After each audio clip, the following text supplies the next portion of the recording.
آج ماہ ربیع الاول کا چاند دیکھ کر جو شخص سورۃ کوثر اس طرح پڑھے گا، حضور کی آمد کا صدقہ پورا سال کروڑوں ملیں گے، آزما لو۔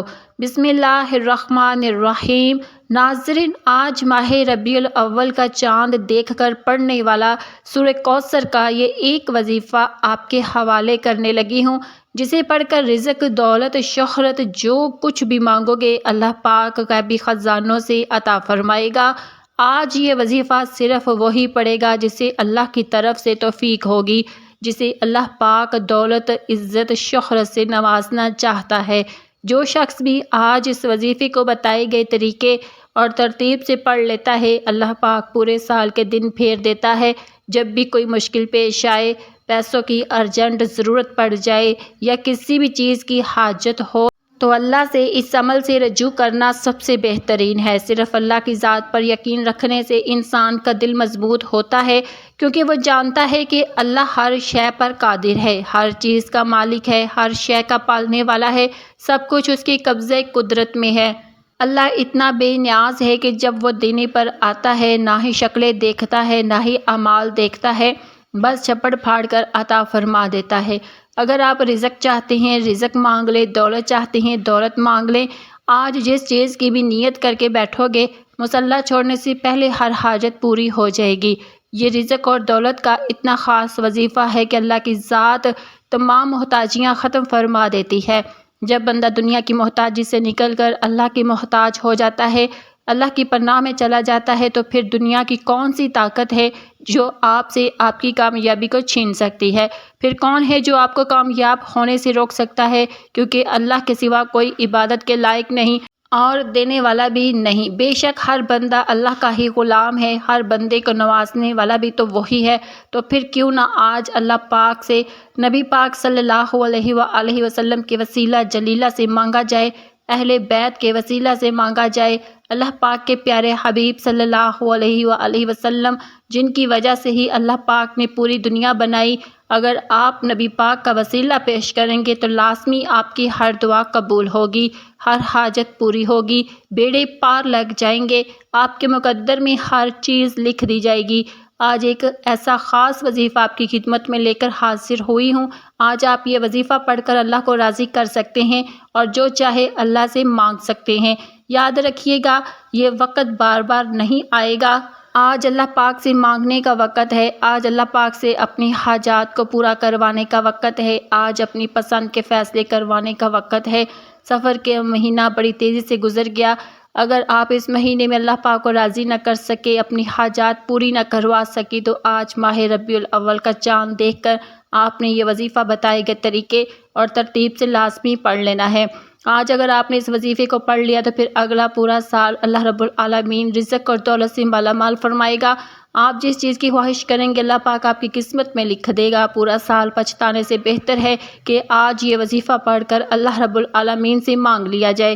آپ دنیا جہاں کے کسی بھی کونے سے تعلق رکھتے ہیں، آپ چاہے انڈیا سے ہیں، پاکستان سے ہیں، بنگلہ دیش، نیپال، جاپان، مقصد دنیا کے جس بھی کونے سے آپ کا تعلق ہے، جب بھی آپ کے ملک میں ربیع الاول کا چاند نظر آئے تو آپ نے دنیا جہاں کے تمام کام چھوڑ کر اس وظیفے کو لازمی پڑھنا ہے۔ نہ ہی کوئی وقت کی پابندی ہے اور نہ ہی کسی جگہ کی کوئی قید ہے۔ آپ دکان پر ہیں دکان پر پڑھ لیں، دفتر میں ہیں دفتر میں پڑھ لیں، کاروبار میں ہیں سفر میں ہیں، چلتے پھرتے پڑھ لیں، لیکن ربیع الاول کا چاند نظر آتے ہی یہ وظیفہ کسی صورت مت چھوڑیے گا، کیونکہ اس وظیفے کی فضیلت اور برکت کو میں جانتی ہوں۔ آج تک یہ عمل جس کو بھی بتایا، جس نے بھی پڑھا، جس حاجت کے لیے پڑھا، اللہ پاک نے مالا مال فرما دیا۔ آج آپ اللہ پاک سے جو کچھ بھی مانگنا چاہتے ہیں مانگ لیں۔ تو آئیے ناظرین، اب جان لیتے ہیں کہ آپ نے یہ وظیفہ کیسے پڑھنا ہے اور کن کن باتوں کا خاص خیال رکھنا ہے۔ لیکن اس سے پہلے میری آپ سے گزارش ہے کہ اگر آپ اس چینل پر نئے ہیں اور آپ نے ابھی تک ہمارے اس چینل اللہ کی نظری کرم کو سبسکرائب نہیں کیا تو ابھی سبسکرائب کر لیں، کیونکہ ایسے بہت سے اعمال، بہت سے وظائف آپ کو ڈیلی ملتے رہیں گے انشاءاللہ۔ اللہ والو، اب عمل کیا ہے؟ آج ربیع الاول کا چاند دیکھنے کے بعد آج کی پوری رات، پورا دن آپ کے پاس موجود ہے۔ آپ کو جب جہاں جیسے وقت مل جائے، باوضو مصلی پر بیٹھ کر یا چلتے پھرتے، آپ نے سب سے پہلے اللہ کے حبیب صلی اللہ علیہ وسلم کی ذات مبارکہ پر 3 بار درود پاک پڑھنا ہے۔ درود پاک آپ کوئی سا بھی پڑھ سکتے ہیں، آپ مختصر اور آسان سا درود صلی اللہ علیہ وآلہ وسلم پڑھ لیں، یا صلی اللہ علی محمد پڑھ لیں، یا آپ نماز والا درود ابراہیمی پڑھ لیں، کیونکہ درود ابراہیم کی فضیلت برکت سب سے زیادہ ہے۔ میں آپ سے یہی کہوں گی کہ نماز والا درود ابراہیمی ہی پڑھیں، کیونکہ روایات میں آتا ہے کہ ہمارے پیارے آقا صلی اللہ علیہ وآلہ وسلم بھی تمام درودوں میں درود ابراہیمی ہی سب سے زیادہ محبوب رکھتے تھے۔ ایک بار ثواب کی نیت سے میرے ساتھ بھی درود ابراہیم پڑھ لیں۔ بسم اللہ الرحمن الرحیم، اللہم صلی علی محمد وعلی آل محمد کما صلیت علی ابراہیم وعلی آل ابراہیم انک حمید مجید، اللہم بارک علی محمد وعلی آل محمد کما بارکت علی ابراہیم وعلی آل ابراہیم انک حمید مجید۔ 3 بار درود پاک پڑھتے ساتھ ہی فوری طور پر آپ نے اپنے خاص مقصد کی نیت کرنی ہے۔ ہر بندے کا مقصد الگ ہے، ہر بندے کی حاجت الگ ہوتی ہے۔ کوئی رزق کے لیے پریشان ہے، کوئی اپنی بیٹیوں کے نصیب کی وجہ سے پریشان ہے، کوئی تنگ دست ہے، کوئی لاچار ہے، کوئی اللہ رب العزت کی رحمتوں کو پکار رہا ہے، کسی کا کاروبار چلتا ہوا ٹھپ ہو گیا ہے۔ جس کا جو مقصد ہے، جو حاجت ہے، آپ یہ مت سوچیں کہ یہ کام کیسے ہوگا، رب کرائے گا۔ ہر کام رب ہی کراتا ہے، بس آپ نے اللہ رب العزت کی ذات پر کامل یقین اور بھروسہ رکھنا ہے۔ یہ وظیفہ آپ کی تمام پریشانیوں کا، تمام تنگ دستیوں کا آخری حل ثابت ہوگا۔ بس آپ نے اپنے خاص مقصد کو ذہن میں رکھتے ہوئے فوری طور پر ایک بار اعوذ باللہ من الشیطان الرجیم بسم اللہ الرحمن الرحیم پڑھ کر وظیفے کا آغاز کرنا ہے۔ یاد رکھیے گا، جس کام کے شروع میں تعوذ اور تسمیہ پڑھا جاتا ہے اس میں خیر ہوتی ہے، اس میں برکت ہوتی ہے، اس میں سلامتی ہوتی ہے۔ جب آپ نے اپنے خاص مقصد کی نیت کر لی، تعوذ اور تسمیہ بھی پڑھ لی، تو اب یوں محسوس کرنا کہ جیسے دنیا جہاں سے آپ کا تعلق ختم، آپ روضہ رسول کی جالیوں کے قریب بیٹھ کر یہ خاص وظیفہ پڑھ رہے ہیں۔ اور سب سے پہلے نمبر پر جو وظیفہ آپ نے پڑھنا ہے وہ وظیفہ اللہ رب العزت کی ایک صفت کا وظیفہ ہے، اور یہ سورۃ اخلاص کی دوسری آیت بھی ہے۔ آپ نے پہلے نمبر پر اللہ الصمد کو پڑھنا ہے۔ آج جو شخص کہتا ہے کہ میں کئی سالوں سے وظائف پڑھ رہا ہوں، کئی سالوں سے تسبیحات کر رہا ہوں، کئی سالوں سے در بدر کی ٹھوکریں بھی کھا رہا ہوں، لیکن نہ تو میرے گھر کے حالات بدلتے ہیں، نہ ہی میری خوشیاں آسان ہوتی ہیں، اور نہ ہی میری تکلیف اور مصیبتیں جان چھوڑتی ہیں، تو آج اللہ الصمد پڑھنے کی دیر ہے۔ اگر آپ کے گھر کی کونے کونے سے غربت تنگ دستی کا خاتمہ نہ ہو جائے تو پھر کہیے گا، جب بھی آپ پریشان ہوں، مصیبت میں ہوں، تکلیف میں ہو، اپنا ہر دکھ، اپنی ہر تکلیف اللہ کے سامنے رکھو، اللہ سے بیان کرو۔ اپنی ہر تکلیف کو دور کرنے کے لیے اپنے دل کا حال ہمیشہ اللہ کو سناؤ۔ وہ تماشا نہیں دیکھتا، بلکہ آپ کی کسی بھی بات کو ظاہر ہونے سے پہلے آپ کی غیبی مدد فرماتا ہے۔ اگر آپ چاہتے ہیں کہ آپ کی غربت کا، آپ کی تنگ دستی کا، آپ کی بیماری کا، آپ کی پریشانی کا، آپ کی مصیبتوں کا تماشا بننے سے پہلے غیب سے آپ کی مدد ہو جائے، غیب سے کوئی راستہ بن جائے، تو یاد رکھیے گا اللہ الصمد کا وظیفہ آج آپ کے لیے غنیمت ہے۔ آج یہ وظیفہ پڑھ کر اللہ سے جو مانگو گے، جتنا مانگو گے، جیسا مانگو گے، اللہ رب العزت فوراً عطا فرمائے گا۔ لیکن اس کے لیے آج آپ کو اللہ الصمد پڑھنا ہے۔ آپ نے کیسے پڑھنا ہے اور کتنی بار پڑھنا ہے، توجہ کیجئے گا۔ اللہ الصمد 1 بار ہو گیا، اللہ الصمد 2 بار ہو گیا، اللہ الصمد 3 بار ہو گیا۔ اسی طرح سے آپ اللہ الصمد کو اپنے ہاتھوں کی انگلیوں پر پڑھ لیں، یا آپ تسبیح کے دانوں پر پڑھ لیں۔ آپ نے صرف 21 بار پڑھنا ہے۔ 21 بار پڑھنے کا مطلب ہے کہ آپ 21 بار پڑھ کر اللہ کو راضی کرنا چاہتے ہیں، 21 بار پڑھ کر اپنے مقصد کو، اپنی حاجت کو پورا کروانا چاہتے ہیں۔ لیکن شرط یہ ہے کہ آپ نے اللہ الصمد کو بتائے گئے طریقے سے پڑھنا ہے۔ چھوٹی سی غلطی کوتاہی بھی آپ کو اس وظیفے سے مایوس کر سکتی ہے۔ بہتر یہ ہے کہ ویڈیو کو مکمل دیکھیں، ایک ایک نقطہ، ایک ایک چیز آپ کو سمجھ آئے گی، پھر ہی وظیفے کا فائدہ ہوگا۔ اللہ الصمد کو 21 بار پڑھنے کے بعد آپ نے دوسرے نمبر پر جو وظیفہ پڑھنا ہے وہ وظیفہ قرآن سورت کا وظیفہ ہے۔ یہ قرآن سورت الحمدللہ ہر کسی کو زبانی آتی ہے۔ یہ قرآن سورت پڑھنے والا اللہ کے قریب ہو جاتا ہے، اللہ کا لاڈلا ہو جاتا ہے، اللہ کا پسندیدہ ہو جاتا ہے۔ آج ہم دیکھتے ہیں کہ بہت سے ایسے بھائی بہن، جو میری بہنیں موجود ہیں، جو کہتی ہیں کہ جب ہم دعا مانگتی ہیں تو ہمارے ذہن میں یہ خیال آتا ہے کہ ہم نے دعا تو مانگی لیکن ہماری دعا قبول نہیں ہوئی، ہماری دعا کا وہ اثر نہیں ملا۔ جو اس حوالے سے ایک آدمی نے کسی بڑے بزرگ سے پوچھا کہ میرے اللہ اس وقت کیوں نہیں سنتا جب میں مانگتا ہوں، تو بزرگ نے مسکرا کر کہا، بھائی وہ تیرے گناہوں کی سزا بھی تو اس وقت نہیں دیتا جب تو گناہ کرتا ہے۔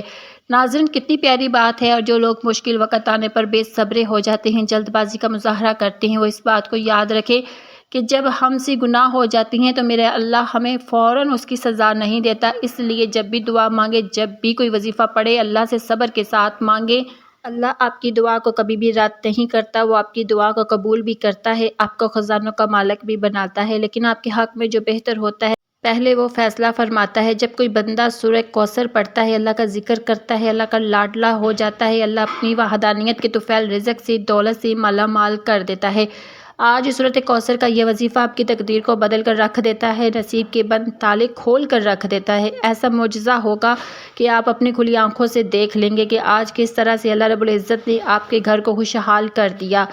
آپ سورہ کوثر کو ہاتھوں کی انگلیوں پر پڑھ لیں یا آپ تسبیح کے دانوں پر پڑھ لیں، آپ نے صرف 29 بار پڑھنی ہے۔ جب آپ 29 بار سورۃ کوثر پڑھ لیں تو اس کا فائدہ کیا ہوگا؟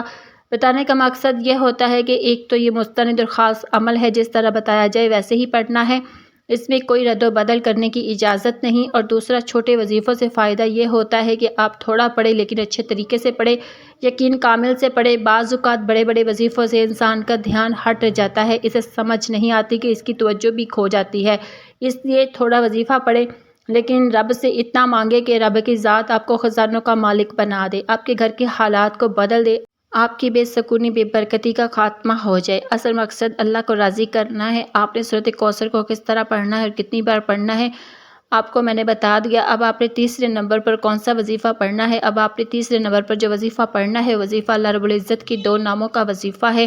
ایک اللہ رب العزت کا ذاتی نام ہے اور ایک اللہ کا صفاتی نام ہے۔ آپ نے یا کریم یا اللہ کو پڑھنا ہے۔ یا کریم کا مطلب ہے اے کرم کرنے والے، اور یا اللہ کا مطلب ہے اے میرے اللہ، یعنی کہ اے میرے معبود۔ جب بندہ یا قریب یا اللہ پڑھتا ہے تو اللہ پاک کے قریب سے قریب تر ہو جاتا ہے۔ آپ نے یا کریم یا اللہ کو کیسے پڑھنا ہے اور کتنی بار پڑھنا ہے سن لیں۔ یا کریم یا اللہ 1 بار ہو گیا، یا کریم یا اللہ 2 بار ہو گیا۔ اسی طرح سے آپ ہاتھوں کی انگلیوں پر پڑھ لیں، آپ تسبیح کے دانوں پر پڑھ لیں۔ آپ نے صرف 11 بار پڑھنا ہے۔ صرف 11 بار یا کریم یا اللہ پڑھنے سے اگر ہماری زندگی پر اللہ پاک کی صرف ایک نظر کرم ہو جائے تو ہماری پوری زندگی کے لیے وہ نظر کرم کافی ہے۔ اگر آپ بھی اللہ پاک کی ایک نظر کرم چاہتے ہیں تو یہ چھوٹے چھوٹے 3 وظائف پڑھ لیں۔ پہلے نمبر پر آپ نے اللہ الصمد کو 21 بار پڑھا، دوسرے نمبر پر سورۃ کوثر کو صرف 29 بار پڑھنا ہے۔